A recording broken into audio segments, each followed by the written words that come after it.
देवाय नमो जिनाय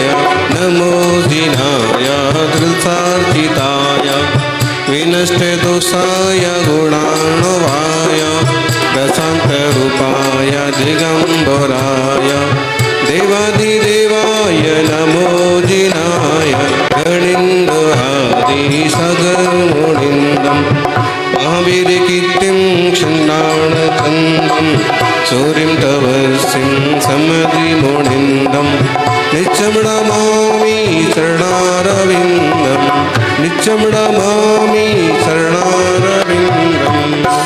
जयकारा जोर से। प्रथम तीर्थेश्वर आदि विधाता देवादिदेव महादेव ऋषभदेव भगवान की। जोर से मतलब विश्व तीर्थंकर मुनिसुब्रत भगवान की। वर्तमान जिन शासन नायक वर्धमान महावीर भगवान की। आचार्य श्री आदि सागर महावीर कीर्ति विमल सागर महाराज की। तपस्वी सम्राट गुरुवराचा श्री सन्मति सागर जी महाराज की। बोलिए परम पूज्य चतुर्थ पट्टाधीश वासनी श्रोमणी राष्ट्र गुरु राष्ट्र संत आचार्य भगवान श्री सुनील सागर जी गुरुदेव की। जयकारा गुरुदेव का। जय गुरुदेव। समस्त आचार्य संघ की जय।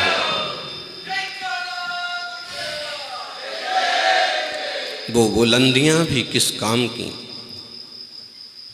वो बुलंदियां भी किस काम की, जब इंसान ऊपर चढ़े और इंसानियत नीचे गिरे।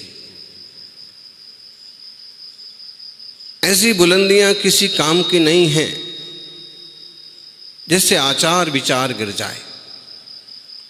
बुलंद जीवन तो वो कहलाता है जिसमें आपकी आत्मा भी बुलंदियों को छू जाए। दीक्षा लेकर के सुश्रावकों ने बुलंदियां हासिल की। बिना धैर्य के, बिना पुरुषार्थ के, बिना साहस के कोई सिद्धि नहीं होती है। आचार्य देव पूज्यपाद स्वामी के महान ग्रंथ समाधि तंत्र पर आत्मशुद्धि, आत्मस्थिरता और आत्म शांति की नई नई इबारतें हम पढ़ रहे हैं। वो कहते हैं मुक्ति रेकांत की तस्या चित्ते यस्या चला धृति तस् नैकांत की मुक्ति यस्या नास्त्य चला धृति। अगर चाहते हो कि जंजाल से मुक्त हो जाएं, अगर चाहते हो कि दुखों से मुक्त हो जाएं, अगर चाहते हो कि संसार से मुक्त हो जाएं, तृष्णा से मुक्त हो जाएं, अशांति से मुक्त हो जाएं, तो बोले एक ही रास्ता है, अचला धृति, धैर्य, अचल धैर्य। शुद्धात्म तत्व का ज्ञान हो, तत्व का ज्ञान हो और उसमें स्थिरता बने तो मुक्ति होगी। जो चंचल व्यक्ति हैं वो कभी मुक्त नहीं होते। जो चंचल व्यक्ति हैं कि वे कभी भी सहज, सुखी और शांत नहीं होते। अस्थिरता दुखों की जड़ है, तृष्णा अशांति की जड़ है। जिसने तृष्णा को मिटाया, जिसने अस्थिरता को मिटाया, उसने ही शांति को पाया। सौभाग्यशालियों, धैर्य रखना सीखो। धीरे धीरे धीरे धीरे रे मना धीरे सब कुछ होए। माली सींचे 100 घड़ा ऋतु आए फल होए। धीरे धीरे सब कुछ होता है। धीरे धीरे कोशिश की इतना बड़ा कल्पद्रुम महामंडल विधान संपन्न हो गया। जहां एक चक्रवर्ती भी ढूंढने से नहीं मिलता है, वहां एक साथ 25 चक्रवर्ती विराजे। 24 चक्रवर्ती और एक महाचक्रवर्ती। 24 चक्रवर्ती तो वो के वही रहते थे, महाचक्रवर्ती का रूप हर रोज बदल जाता था।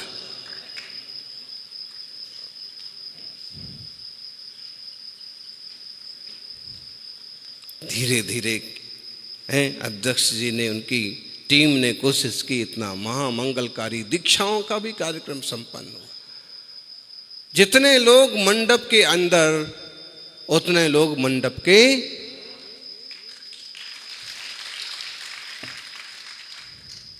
कुछ बुद्धिमान लोगों ने तो यहां भीड़ देखी तो भोजनशाला में ही आसन जमा लिया।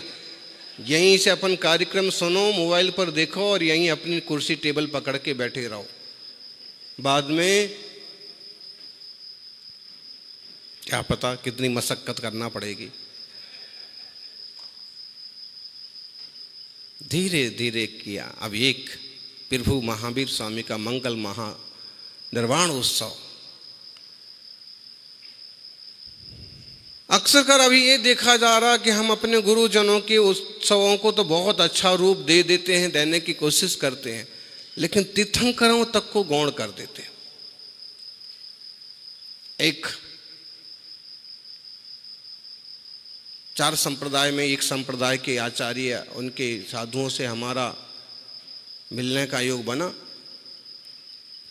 हमने उनको सुझाया कि महावीर स्वामी का 2550वां निर्वाण उत्सव आ रहा है, तो वो अपने केवल गुरु का नाम लेते रहे। यहाँ उनका वो बन रहा, यहाँ उनका वो बन रहा। मैंने कहा 2550वें निर्वाण उत्सव पर भी तो ध्यान देना चाहिए। तो बोले हमारे आचार्य महाराज कहते हैं कि 2550वां क्यों मनाना।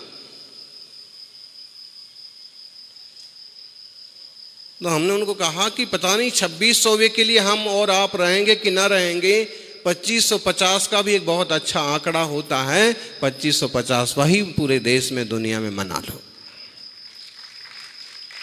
क्योंकि उनको बात कम ही समझ में आई और वो पूरी तरह से उसमें जुड़े भी नहीं, लेकिन फिर भी बहुत अच्छे से दिल्ली के लाल किले पर 26 नवंबर को शुरुआत भी बहुत बढ़िया हुई और अब समापन भी बहुत बढ़िया होगा। तीर्थंकर और तीर्थंकर भगवंतों के सिद्धांतों पर फोकस करने से सीधे संदेश जाते हैं। आज बहुत जगह जब धर्मों के नाम लिखे जाते हैं, अक्सर कर उसमें जैन छोड़ दिया जाता है। कहीं ना कहीं इस पर फोकस करने की जरूरत है। खैर धीरे धीरे धीरे धीरे करेंगे तो जिन धर्म की भी प्रभावना होगी, तत्व ज्ञान की भी प्रभावना होगी और आत्म तत्व की भी प्रभावना होगी। धैर्य रखिए। ज्ञानी आचार्य देव कहते हैं कि जब लोगों के बीच में रहते हैं और उनकी बातें सुनते हैं तो वृत्तियां शांत नहीं रह पाती हैं, चंचलता हो ही जाती है। तो क्या करना? पूज्यपाद स्वामी ने बहुत सुंदर तरीका समाधि तंत्र के 72वें श्लोक में पेश किया। बोले जनेभ्यो वाक् ततस्पंदः मनसश्चित्त विभ्रमः भवन्ति तस्मात् संसर्ग जनैर्योगी ततस्त्यजेत्। जनेभ्यो वाक् ततः स्पंदा। आप लोगों के पास आएंगे, जाएंगे, बैठेंगे और उनसे बातें होंगी तो उससे एक स्पंद होगा और मन में एक स्पंदन पैदा होगा और मन में स्पंदन पैदा होगा, चित्त विभ्रमित होगा और चित्त विभ्रमित होगा तो निर्जरा नहीं बन पाएगी, स्थिरता नहीं बन पाएगी। इसलिए लोगों का संसर्ग छोड़ दो, दुनियादारी का झंझट छोड़ दो। जो एकांत में रहे, जो अनजाने बने रहे, अपरिचित बने रहे, वो आज सारी दुनिया के लिए परिचय के पात्र हैं। जिनने गुप्त साधना की आज उनके महोत्सव मनाए जा रहे। धैर्य लगता है, जंजाल से बचना पड़ता है। हमें भी लोग सलाह देते हैं आप बात नहीं करते हो। अच्छे अच्छे आदमी आते हैं, काम के आदमी आते हैं, आप काम की बात ही नहीं करते हो। भाई हमें तो कोई काम ही करना नहीं आता है, बात क्या करेंगे। हमारा तो एक ही काम है, शांत रहो, मौन रहो और कर्मों की निर्जरा करते रहो। 28 मूल गुणों का पालन करना सबसे बड़ा काम है। सम्यक दर्शन और संयम की सुरक्षा करना, बाकी तो सब। आप जितने लोगों से बात करेंगे बोले उतने लोग आपसे जुड़ेंगे, उतने लोग आपसे जुड़ जाएंगे, लेकिन आप खुद अपने आप से टूट जाएंगे। क्यों? क्योंकि लोग सभी अच्छी बात नहीं कहेंगे। सब तो बोलते हैं ना, मधुर वचन है औषधि, कटुक वचन है तीर, कर्ण द्वार ते संचरे, दाझे सकल शरीर। मधुर वचन औषधि है, कटुक वचन तीर के समान चुभता है, और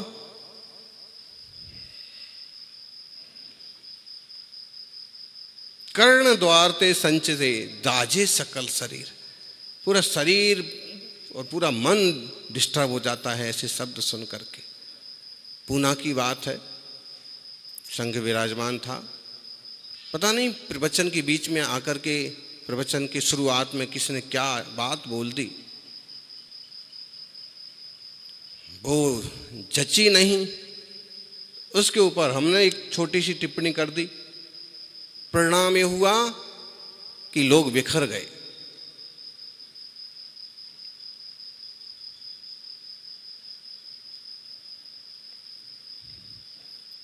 तो इसलिए एक चुप सौ सुख,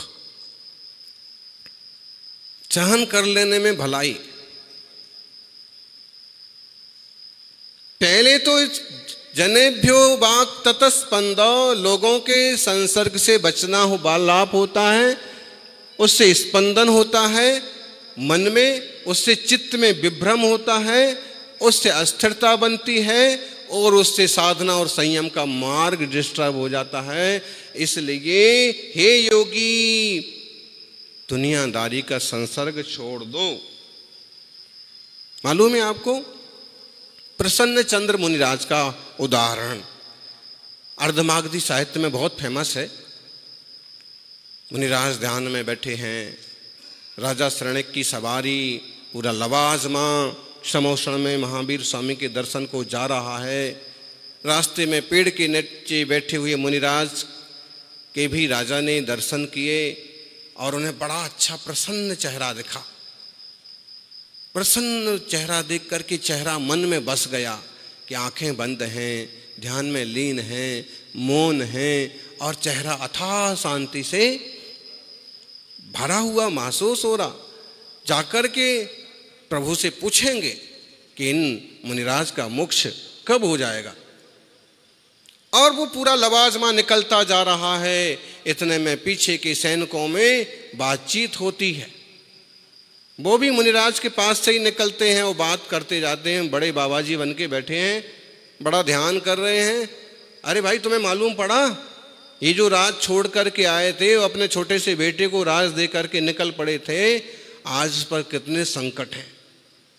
पड़ोसी राजा ने पूरी तरह से उसे घेर लिया है, और बस युद्ध होने ही वाला है और सारा राज लुट जाएगा, परिवार नष्ट हो जाएगा। और ये मुनिराज बन के ध्यान करने का तमाशा कर रहे। कान में शब्द पड़ गए, कान थोड़ी बंद होते हैं। उपयोग जितना अंदर में उतरा होगा सो होगा, और नहीं तो शब्द तो सुनाई पड़ते हैं।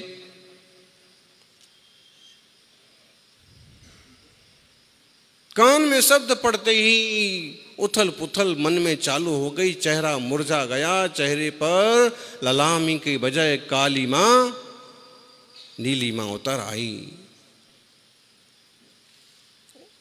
और उधर राजा शरणक ने प्रश्न किया समोषण में, और इधर परिणाम इतने ऊंचे नीचे हो गए कि ध्यान में बैठे बैठे उन्होंने तो अपने पूरे राज्य व्यवस्था को दुरुस्त कर दिया, बड़ी सेना खड़ी कर दी, चक्रव्यूह रच लिया, सामने वाले से मुकाबला करने की पूरी तैयारियां कर ली, और यहाँ तक कि युद्ध भी चालू ओ गया, ऐसे मारा, इतने तीर छोड़े, इतने भाले छोड़े, युद्ध चालू हो गया, चेहरा मोहरा बिगड़ गया। उधर महावीर स्वामी से प्रश्न किया, भगवान ऐसे मुनिराज देखे वन में ध्यान में, ऐसे मुनिवर देखे, बिल्कुल बताइए प्रभु उनको कब मोक्ष होने वाला है। महावीर स्वामी की दिव्य ध्वनि से आया, बोले जिस समय आपने दर्शन किए थे उस समय अगर वो आयु पूरी करते तो स्वर्ग के बड़े देव बनते, सर्वार्थ सिद्धि जाते। लेकिन अभी जिस समय आप प्रश्न कर रहे हैं, इस समय अगर उनका मरण हुआ तो नरक के पात्र बनेंगे।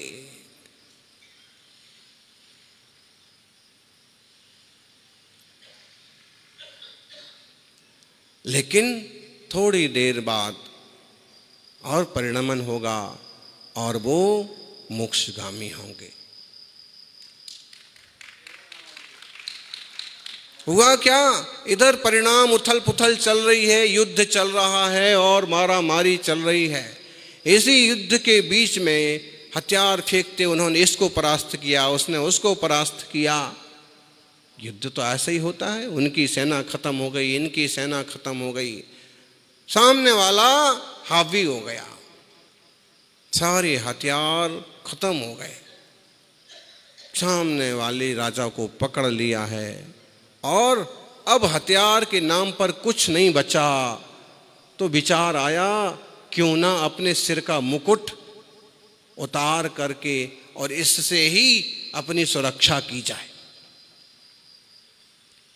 इससे ही लड़ा जाए, इसे ही सामने वाले के ऊपर फेंक दिया जाए, घायल कर दिया जाए। और जैसे ही मुकुट उतारने के लिए हाथ ऊपर गया, सचमुच में हाथ ऊपर चला गया।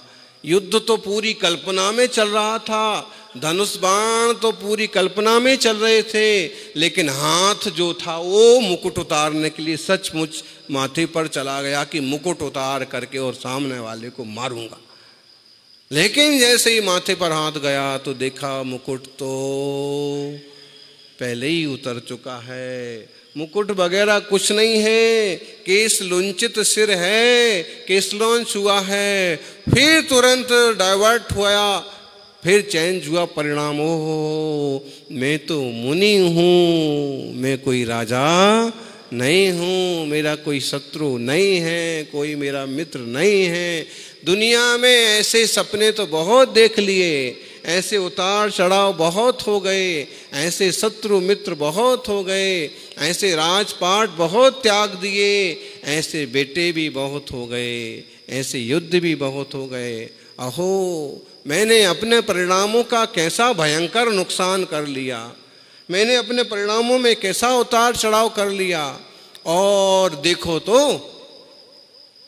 अशोक जी पल से पल में परिणाम कहाँ से कहाँ पहुँच गए। अभी तक पहले ध्यान में बैठे थे तो केवल इतने प्रशस्त परिणाम थे कि सर्वार्थ सिद्धि के देवतक बन जाएं।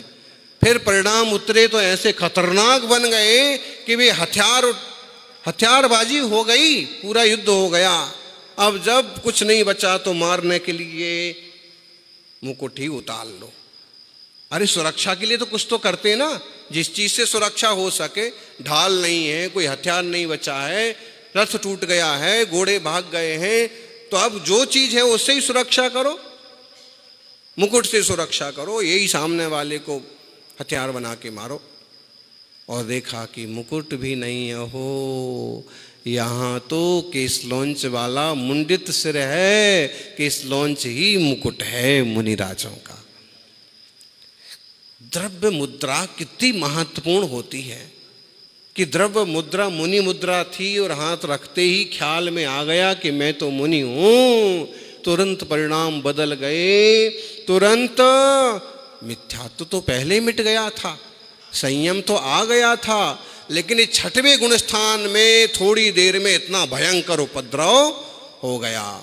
और जैसे ही ख्याल में आया मुनि, मैं मुनि हूँ, मैं तो ज्ञानी हूँ, भेद विज्ञानी हूँ, संसार का कण मात्र भी मेरा नहीं है, कोई शत्रु नहीं है, कोई मित्र नहीं है। और चिंतन करते करते छठवें से सातवां गुण स्थान हुआ, साथी से अप्रमत्त हुआ, श्रेणी आरोहण हुआ और श्रेणी आरोहण करके 8वां 9वां 10वां 12वां गुण स्थान किया।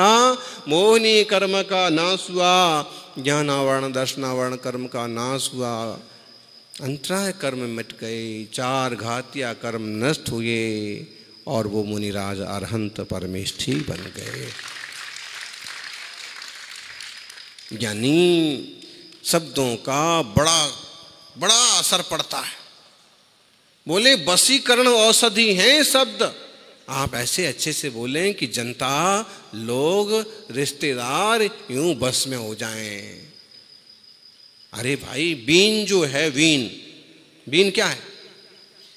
शब्द ही तो निकलते उसमें से, अनक्षर निकलते हैं और नाग जो है बीन पर नाचता है। जब सपेरा बीन बजाता है तो कालिया जहरीला नाग भी नाचने लगता है। और जब मुनिराज जिनवाणी की बीन बजाते हैं तो संसार का मोही प्राणी भी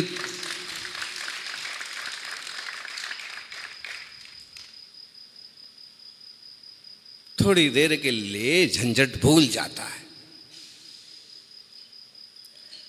शब्दों का, अक्षरों का बड़ा प्रभाव होता है। शब्द सम्हारे बोलिए, शब्द के हाथ ना पांव, एक शब्द औसत करे, एक हृदय में घाव। कठोर तो नहीं बोलना चाहिए। इस जीव को इतना संभाल के रखना चाहिए कि किसी भी हाल में बुरा न बोलना पड़े। लोग ऐसा बुरा बोलते हैं ना कई बार कि अच्छे खासे रिश्ते, अच्छी खासी समाज बिखर जाते।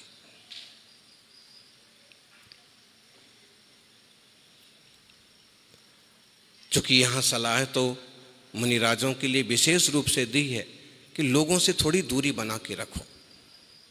जब तुमने सब त्याग किया ही है, मोक्ष मार्ग पर चले ही हो, तो इसमें ज्यादा घुसने से क्या मतलब है? 10,000 लोग भी आ गए ना प्रवचन में।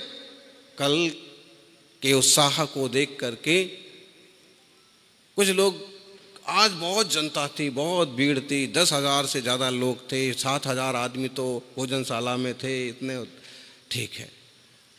अब सब कहाँ गए? अब बताओ, आज कहाँ हैं सब? हैं आज तो जो हैं, जो धर्म रुचि खासकर हर रोज स्वाध्याय वाले ही हैं। तो ज्ञानी पहले ही सोच के रखता है कि चाहे 10,000 इकट्ठे हो जाएं, चाहे 10 लाख इकट्ठे हो जाएं, मेरी आत्मा भिन्न है, उनकी आत्मा भिन्न है।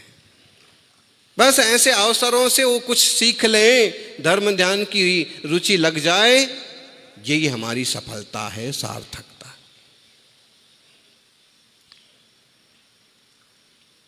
आचार्य महाराज महावीर कीर्ति जी का 80वां आचार्य पद दिवस मनाया। आचार्य शांति सागर जी का 100वां, आचार्य आदि सागर जी का 111वां। इस सब के पीछे क्या मीनिंग? किसी भी तरह से मुनि संघों में मुनि राजों के प्रति रुचि लग जाए, पूर्व गुरुओं का चरित्र जान करके वर्तमान के मुनियों को एक प्रेरणा मिले और मुनि राजों का चरित्र जान करके श्रावकों को देवशास्त्र गुरु के प्रति विशेष श्रद्धा बढ़े। नहीं तो क्या औचित्य है? वो तो है ही नहीं अभी, वो तो देख नहीं रहे हैं कि तुम क्या कर रहे हो, कितने अच्छे से मना रहे हो, कितने अच्छे से नाटक का मंचन कर रहे हो। वो तो स्वर्ग में विराजमान है, उससे उन्हें लाभ नहीं है। लाभ अगर होगा तो हम मानने वालों को, भक्ति करने वालों को हो सकता है कुछ ऐसे लोग भी इसमें जुड़ जाएंगे जो अभी तक न जुड़ पाए हो। तो ज्ञानी उत्सव करें, महोत्सव करें, लेकिन किसी भी तरह से धर्म से जुड़े रहें, जोड़ते रहें।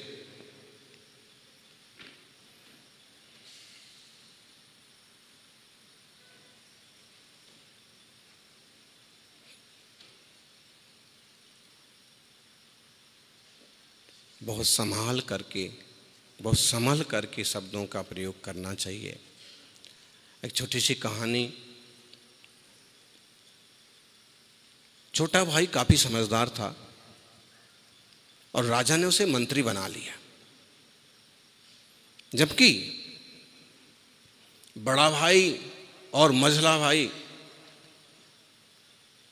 शिक्षा ग्रहण नहीं की, अच्छे परिवेश में नहीं रहे। बड़े भाई को पहले ही से काम मिल गया था, गाय भैंसें बकरियां चराने का, घर में वही था, और मझले वाले को खेती का काम मिल गया था। लेकिन छोटे वाले को थोड़ा स्पेस मिला और उसने मेहनत करके, अच्छे लोगों की संगति करके एक अपना वर्चस्व बनाया, एक संस्कारित जीवन बनाया। तो यहाँ तक कि राजा के दरबार में सिर्फ निमंत्रित नहीं हुआ, मंत्री तक बन गया। धीरे धीरे जब छोटा भाई मंत्री बन गया तो बड़े भाइयों की भी पूंछ परख बढ़ गई। अरे भाई, नरेंद्र मोदी प्रधानमंत्री बन गए तो उनके भाई लोग भी आए तो उनकी भी पूंछ परख बढ़ गई। संघ में भी आना हुआ, प्रायः सभी आ गए, चारों भाई आ गए। तो समाजजन ने उनका स्वागत किया। ध्यान रखना, घर में से जब कोई एक आगे बढ़ता है, तरक्की करता है, तो समझना पूरा घर तरक्की करता है। समाज में से जब कोई एक आगे बढ़ता है, तरक्की करता है, तो समझना पूरा समाज तरक्की करता है। नाम जब अशोक जी का होता है तो पूरे किशनगढ़ का उसमें जुड़ा रहता है।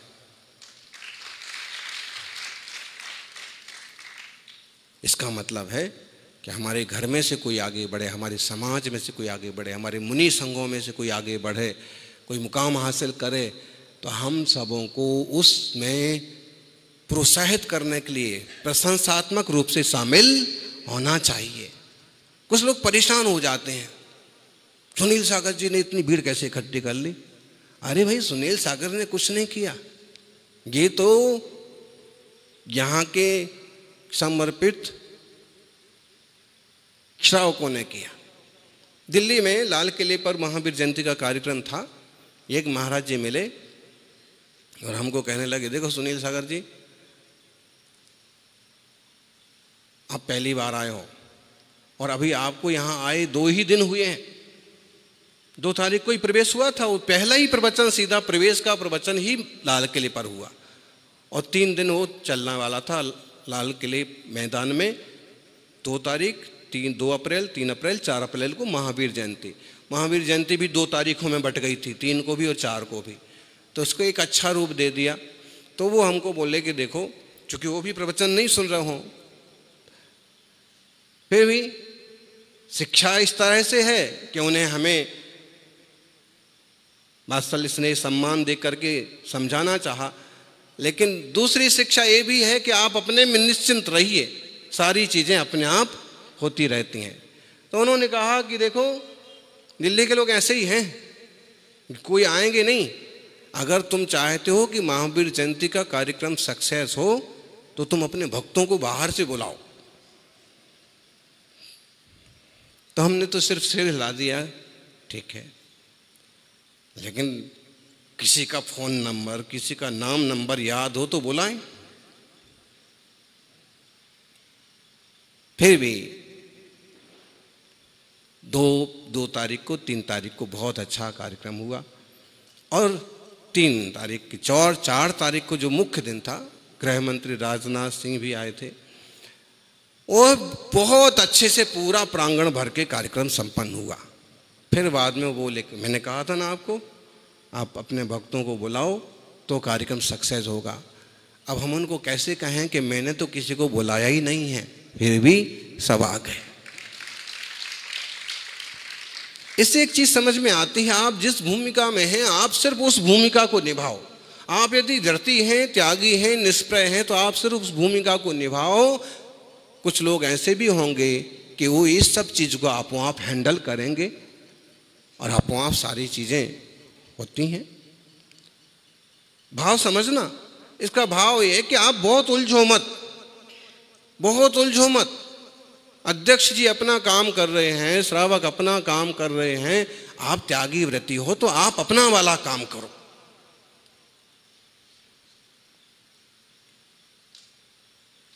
उलझ करके फिर परेशान हो जाओगे कि मैंने इतनी कोशिश की और कुछ नहीं हुआ और ये नहीं हुआ वो नहीं हुआ। आपका वो काम ही नहीं है। प्रभावना के लिए सिर्फ मार्गदर्शन आपका काम हो सकता है, बाकी पूरी रूपरेखा तैयार करना सुश्रावकों का काम है।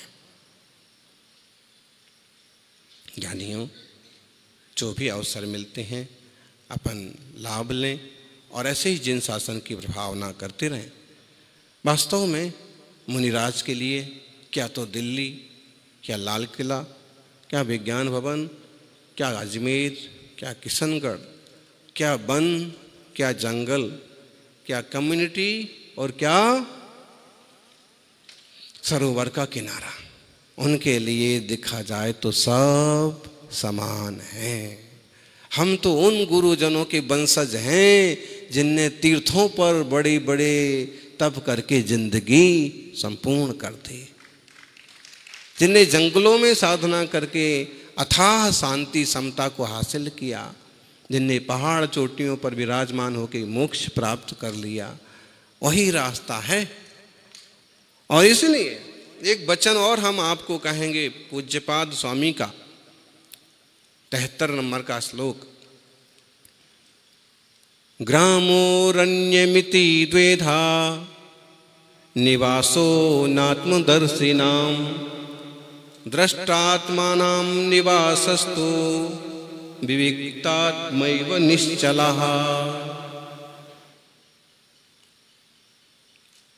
एक ये भी जबरदस्त शिक्षा है। साधना के क्षेत्र में जो जरूरी बातें हैं जैसे वो बताई जा रही हैं, पूर्ण समाधि, पूर्ण समता, पूर्ण आत्मलीनता के लिए जो जरूरी है वो कुछ संदेश दिए जा रहे हैं। सबसे पहले बताया कि धैर्य रखो, धैर्य के बिना कुछ भी नहीं होता। आप चाहो कि पौधा लगाया है और कल ही फल आ जाएं तो आने वाले नहीं हैं। आप कहो कि पानी देने से फल आते हैं और आप सीधा एक टैंकर भर के पानी डाल दो तो पौधा और खत्म हो जाएगा। इसलिए कोई भी चीज एक समय मांगती है, एक दिन में कोई सक्सेस नहीं हो जाता है।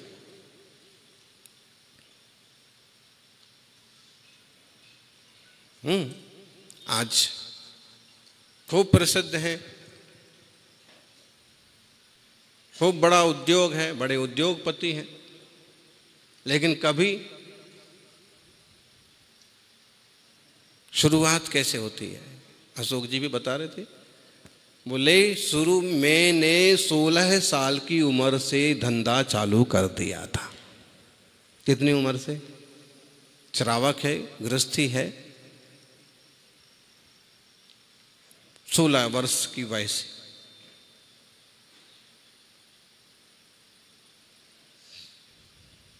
और जब धान्य का व्यापार करते थे तो कई बार अपनी बोरियां खुद को अपने कंधे पर उठाना पड़ते थे। समझ में आ रहा ना?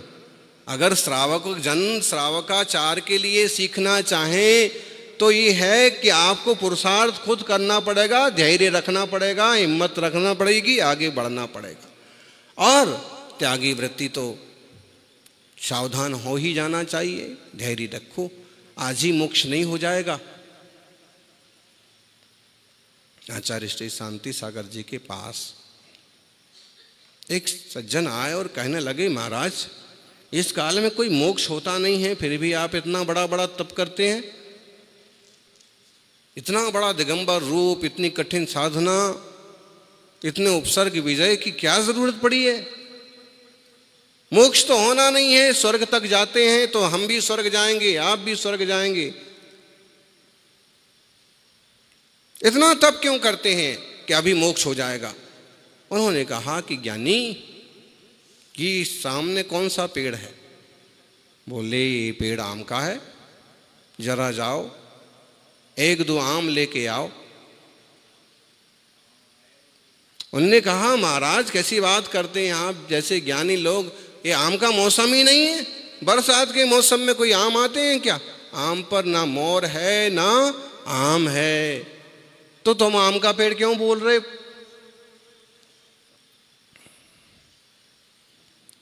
कशाला म्हणतात याजला आंबाचा झाड. कुठे आहे आंबे?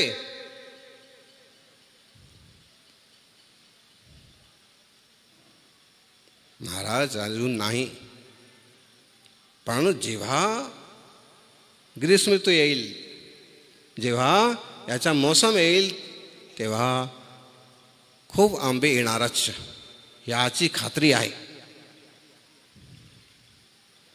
महाराज जी ने कहा कि आम नहीं है तो आम के पेड़ क्यों कहते हो?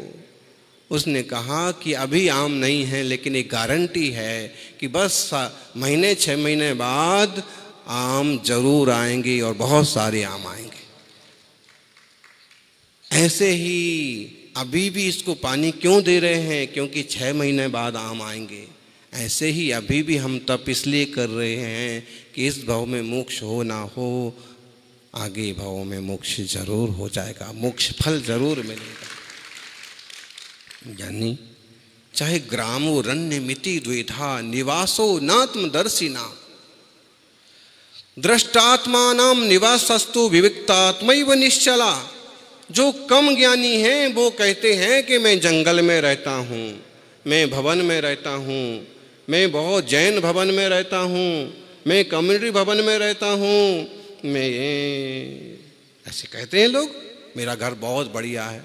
अच्छा, त्यागी वृत्तियों में भी मुझे झोपड़ी ही पसंद है, मैं झोपड़ी में रहता हूँ, मैं जंगल में रहता हूँ. तो आचार्य महाराज समझाते हैं कि सबसे पहले धैर्य रखना सीखो, फिर थोड़ा मौन रखना सीखो, आम लोगों से ज़्यादा पटपट मत करो. तीसरी ये बात भी ध्यान रखो कि तुम जहाँ रह रहे हो वहीं शालीनता से रहो, क्योंकि घर और जंगल इसमें निवास नहीं होता है. ज्ञानी का निवास तो अपने ज्ञान घन आत्मा में ही होता है.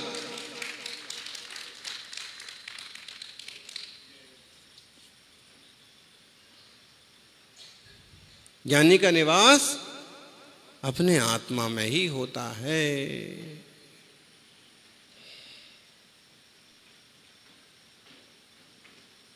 कहाँ रहेंगे आप ये हमारा घर है, बहुत अच्छा घर है. अरे भाई, नया घर, पुराना घर, छोटा घर, बड़ा घर, अच्छा घर, बुरा घर. पहले हम झोपड़ी में रहते थे और अब हम महल में रहते हैं. तो ये जो बात है ना, ये कम ज्ञानी की बात है. लेकिन जो वेद विज्ञानी वीतरागी मुनिराज हो गए, श्रावकों को तो अपनी व्यवस्था बना के रखना पड़ती है और वो अपनी व्यवस्थाओं से रहते हैं. लेकिन यहाँ विशेष उद्बोधन है मुनिराज के लिए. गृहस्थों के तो महल भी होते हैं, हाउस भी होते हैं, लेकिन मुनिराज के कोई महल और हाउस नहीं होते हैं. मुनिराज का तो अपना आत्मा ही अपना महल है. अपना जहाँ हम हैं वहीं सब कुछ है. हम अपने में स्थिर हैं, हमारी शांति बनी हुई है, हमारी निर्मलता बनी हुई है, वहीं हमारा निवास है. आत्मा नाम निवास अस्तु विविक्त आत्मैव निश्चला. आत्मा स्वरूप में स्थिरता ही ज्ञानी का निवास है.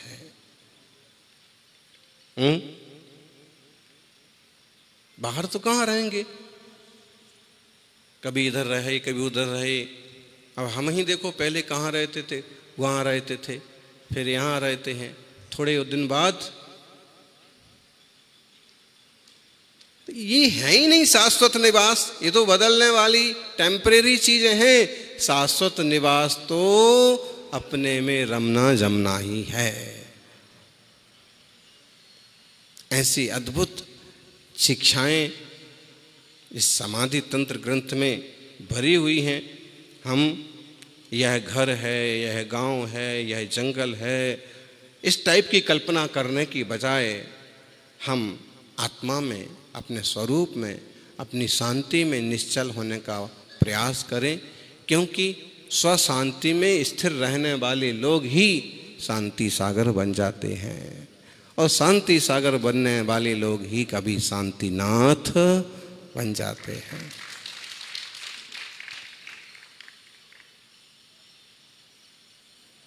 जय बोलिए शांतिनाथ भगवान की। बोलिए परम पूज्य चतुर्थ पट्टाधीश वासनी शिरोमणि आचार्य भगवान श्री सुनील सागर जी गुरुदेव